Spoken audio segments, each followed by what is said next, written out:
The climate of our planet is changing, global temperatures are rising, and weather patterns are becoming more extreme and unpredictable. Climate change is also changing how we live. To release less carbon dioxide into the atmosphere, we must move away from fossil fuels and towards low-carbon energy sources, solar, wind, and other renewable or sustainable technologies. How are Christians responding to this reality? We wanted to know what motivates climate activists and advocates in the churches and how their faith shapes their response. So we interviewed over 60 people and surveyed more than 300. This is what we found. 2 and hold. The project begins from the hunch that these Christian climate activists and advocates would be thinking theologically.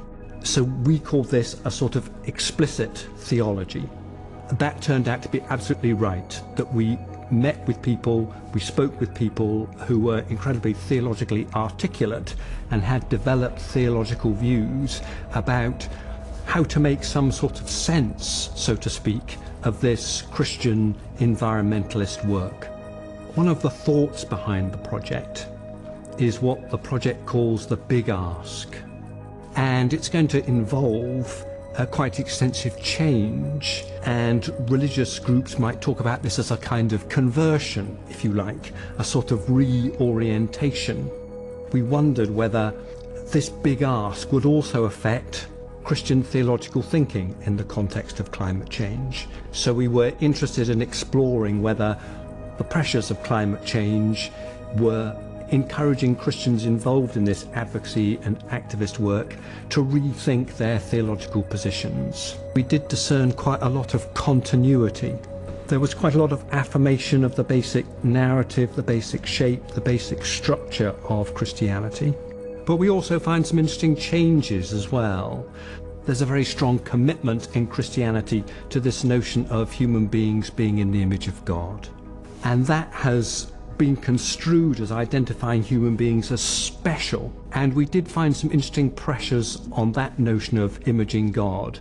Not, I think, that people wanted to refuse it or reject it in any particular way, but also concerned that only humans being in the image of God marked a kind of boundary between humans and the rest of creation. We worked with the following organisations: Catholic Agency for Overseas Development, Christian Climate Action, Church of England Diocese of Manchester, Church of England Diocese of Oxford, Operation Noah, Roman Catholic Diocese of Salford.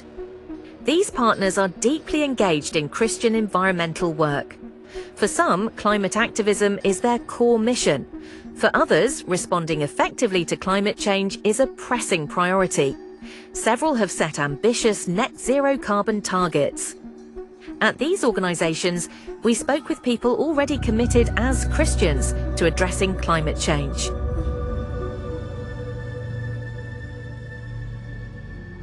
Take one.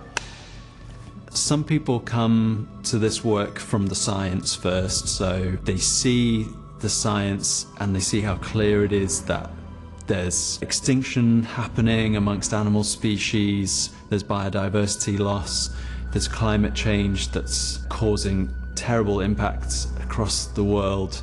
They see that and they feel compelled to take action, and then they develop a theology around that.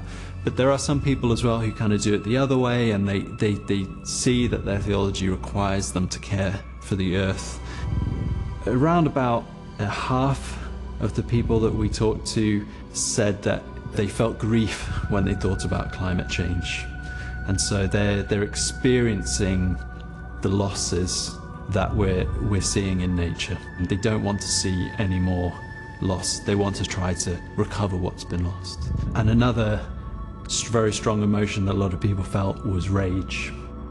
They would attach rage and anger to the systems that are contributing to the destruction of the planet that we've seen.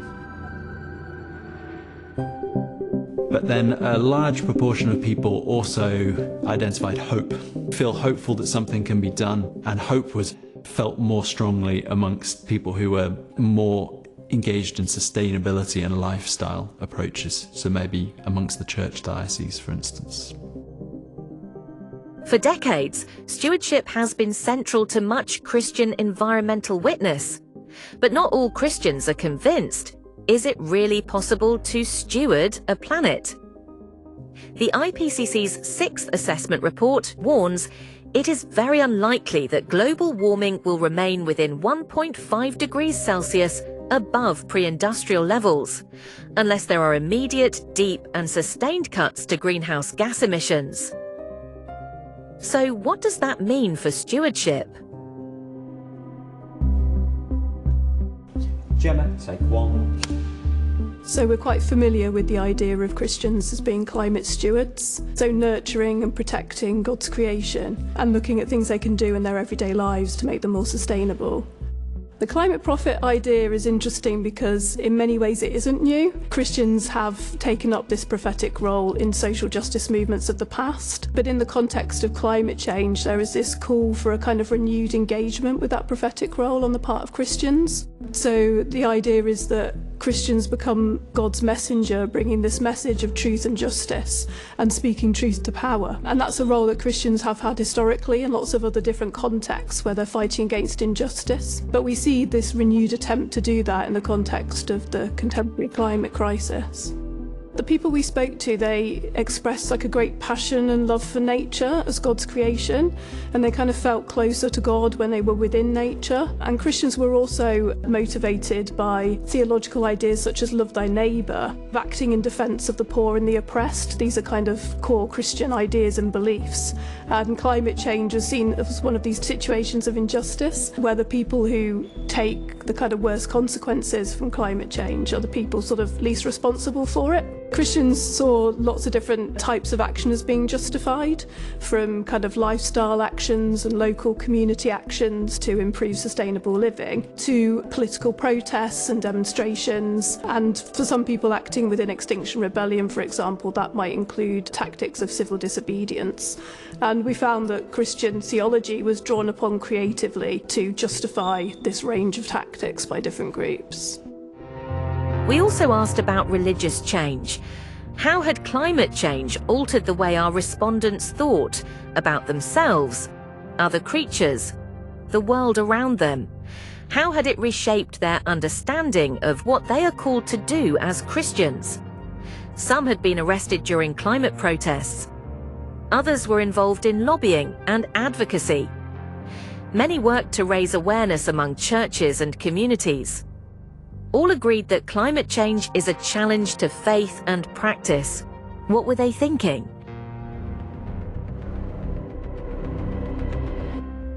Celia, take one.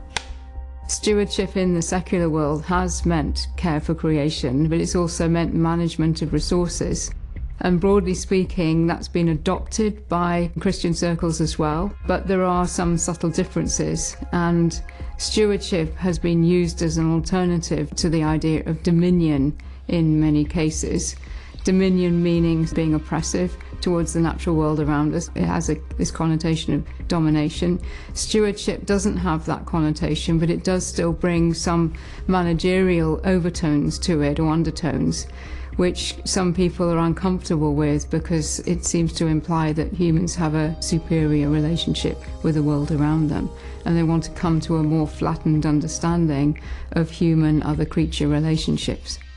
Indigenous peoples live all over the world. More recently, people have started to take notice of the way they care for the earth and the creatures around them, and the fact that they see human beings as very deeply interconnected with all these different creatures. So when our participants started to use the language of indigeneity, which refers more broadly to indigenous ways of thinking about the world. Now, what's interesting about indigeneity in this context is, of course, not all indigenous peoples are necessarily caring for the earth perfectly, but they had a sort of idealized version of what indigeneity is about. It's all part of the same story of moving away from this dominant cultural force to something much more interactive, culturally respectful, and taking into account other peoples, other cultures, and other beings.